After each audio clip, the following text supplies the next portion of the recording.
ভিন রাজ্যে আটকে পড়া শ্রমিকদের জন্য নতুন একটা প্রকল্প স্নেহের পরশ ঘোষণা করেছেন গতকাল স্বয়ং মুখ্যমন্ত্রী।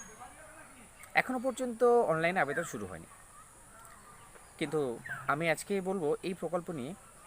তো আপনারা নিশ্চয়ই প্রথমে যে ভিডিওটা পোস্ট করেছিলাম সকালবেলা, সেই ভিডিও দেখেছেন, অনেকে সাড়া দিয়েছেন, এখনও পর্যন্ত কমেন্টও করছেন ভিডিওতে। 1,000 টাকা এখানে দেওয়া হবে আর্থিক সাহায্য যারা বিভিন্ন রাজ্যে আটকে পড়ে আছেন, অথচ পশ্চিমবঙ্গের বাসিন্দা, যারা মাইগ্রেন্ট লেবার, তাদেরকে কী করতে হবে যখন অনলাইন অ্যাপ্লিকেশন স্টার্ট হবে হলেই কিন্তু আমি সঙ্গে সঙ্গে আমি ভিডিও করে জানিয়ে দেবো। প্রথম কথা, আপনাদের কাজ হচ্ছে অনলাইনে অ্যাপ্লিকেশন করতে হবে, আপনার সঠিক তথ্য দিয়ে অ্যাপ্লিকেশন করতে হবে। wbifms.gov.in আমি ডেসক্রিপশনে লিঙ্ক দিচ্ছি, এই লিঙ্ক থেকে আপনাদেরকে অ্যাপ্লাই করতে হবে।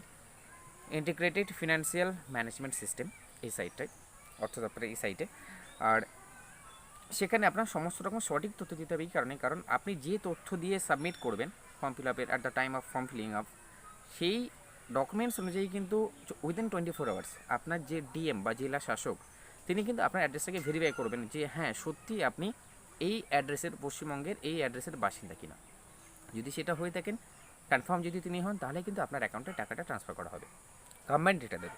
এবারে গভর্নমেন্টের পাশাপাশি আমি এই সমস্ত লেবারদের জন্য একটা কথা বলি, আপনারা আমাকে সত্যি যারা প্রবলেমের মধ্যে আছেন তারা কমেন্ট করবেন, আমি আমার সামর্থ্য অনুযায়ী, আমার সেই সামর্থ্যটা হয়তো খুব বেশি নয়, কিন্তু একটা ব্যক্তির জন্য অন্তত সে 10টা দিন অন্তত আলু সিদ্ধ, ডিম সিদ্ধ, ভাত খেয়ে অন্তত থাকতে পারবে শান্তিতে, সেটুকু অন্তত বলতে পারি।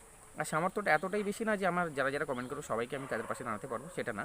আমি হয়তো 10 জনের মতো আমি এখন এই ব্যাপারটা দেখতে পারি। তো আমাকে কমেন্ট করবেন আপনারা যদি সত্যি আপনারা প্রবলেমে থাকেন। গভর্নমেন্ট স্কিম চালু হচ্ছে হোক, কিন্তু তার আগে যদি আপনাদের কোনো প্রবলেম থাকে, এরকম সত্যি আপনারা প্রবলেমে পড়ে থাকেন, তো কাইন্ডলি আমাকে কমেন্ট করুন। ভিডিওতে, আগের ভিডিওতে কমেন্ট করেছেন 4-5 জন হয়তো কমেন্ট করেছেন, বাকি আরও কিছু কমেন্ট করবেন। আমি কিন্তু সেই তথ্যগুলো ভেরিফাই করবো, হোয়াটসঅ্যাপে আমি পার্সোনালি তাদেরকে কন্ট্যাক্ট করবো। আমার সামর্থ্য কম হলেও যেটুকুই আছে আমি চাইবো সেটা যার প্রাপ্য তার কাছে যাক, তাই আমি ভেরিফাই করব। যদি সত্যি আপনার প্রয়োজন থাকে, প্রয়োজনীয়তা থাকে, আমি সেটা যদি বুঝতে পারি, তাহলে কিন্তু আমি আপনার অ্যাকাউন্ট নাম্বার নেব, নিয়ে আমি আপনাকে ট্রান্সফার করব। তো এরকম ব্যক্তি যারা আছেন তারা কাইন্ডলি আমাকে এই ভিডিওতে এখনই কমেন্ট করে দিন। যারা আগে আসার ভিত্তিতে, কমেন্টগুলো আগে আসার ভিত্তিতে আমি কিন্তু ভেরিফাই করা শুরু করব। তো প্রথম 10 জন ব্যক্তিকে আপাতত আমি কিছু একটা দিয়ে হেল্প করার চেষ্টা করব। জানি না আপনাদের এই সামান্য একটা অর্থ সাহায্যতে আমি যেটুকু দিতে পারবো তাতে আপনার কোনো চাহিদা মিটবে কি না, কিন্তু আমি এটুকু বলতে পারি আপনার একজন হলে আপনি আপনারটা মিটিং নিতে পারবেন, অন্তত 10টা দিন মিটিং নিতে পারবেন। তো আপনারা কমেন্ট করে জানাবেন অবশ্যই। আর চ্যানেল যদি নতুন হয় অবশ্যই সাবস্ক্রাইব করবেন, ভিডিও ভালো লাগলে লাইক করবেন, শেয়ার করবেন বন্ধুদের সঙ্গে। যারা এইভাবে বিভিন্ন রাজ্যে আটকে আছেন তাদেরকে তো অবশ্যই শেয়ার করবেন, তারা যেন অবশ্যই কমেন্ট করেন তাদের সমস্ত তথ্য দিয়ে। আর কমেন্ট কীভাবে করবেন আমি বলে দিই, আপনি একটা কমেন্টের ডিটেলসটা লিখবেন। প্রথমে আপনি ওয়েস্ট বেঙ্গলে কোন অ্যাড্রেসে বিলং করছেন, আপনার স্থায়ী বাসিন্দা ওয়েস্ট বেঙ্গলে কোথায়, এবং আপনি অ্যাট প্রেজেন্ট কোথায় আপনি আটকে আছেন সেই অ্যাড্রেসটাও দেবেন, আপনার ফোন নাম্বারটা দেবেন, আপনার নামটা দেবেন। আপনাদের কমেন্টের আশা রইলাম, ভালো থাকবেন সবাই।